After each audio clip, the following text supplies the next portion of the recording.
Alright, today we're going to learn about the Lewis dot structures of covalent compounds using something called formal charges.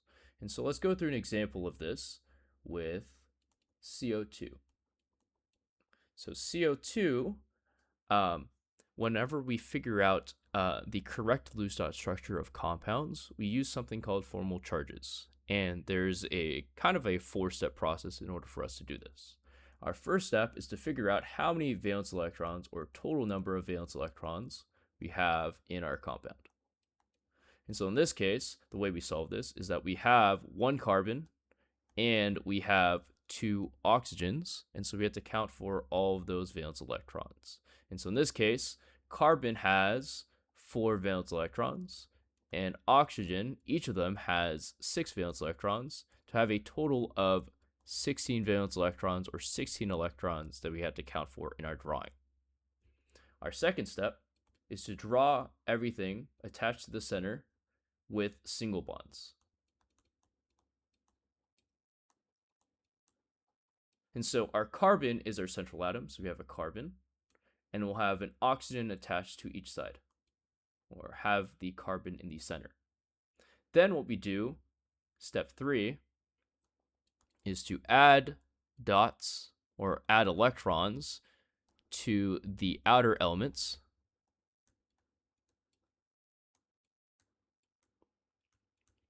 So they have 8 electrons each. And so in this case, what we have to do is account for how many electrons we have on each of our oxygens first. So remember that one bond is equal to 2 electrons.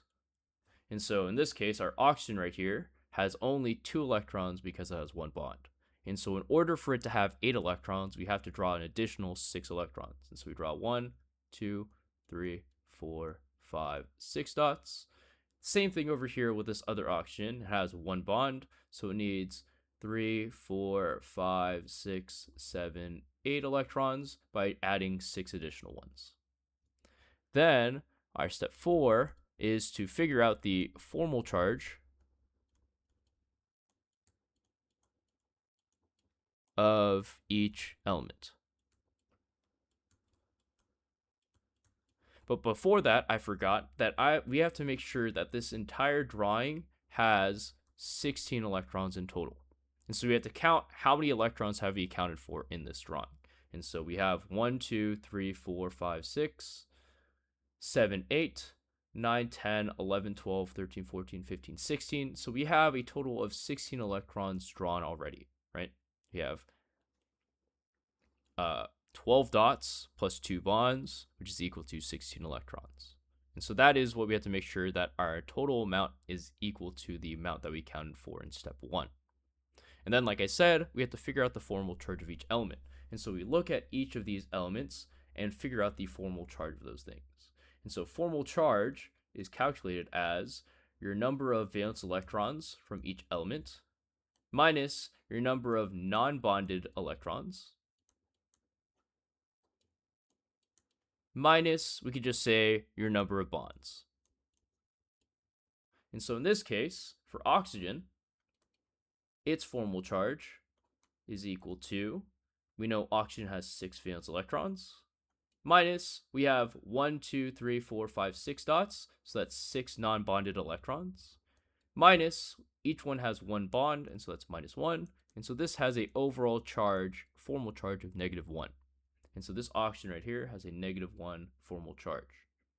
And if we look at the one on the right, it is the exact same thing. It has 6 dots plus 1 bond, and so this oxygen will also have a -1 overall formal charge.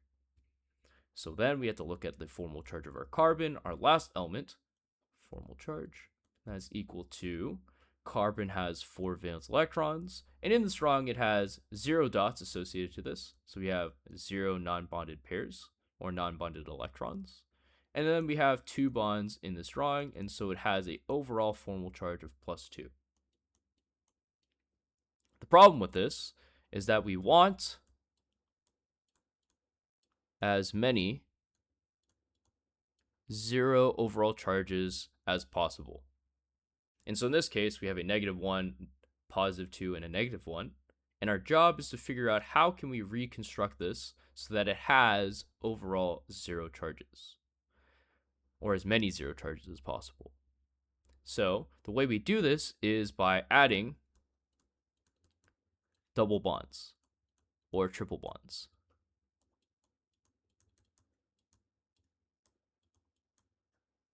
So what we could do is if there are electrons or lone pairs on your outer elements, you could make them into double bonds. So let's go through an example of this over here. So we have oxygen, C, oxygen, and I'm just redrawing it down here.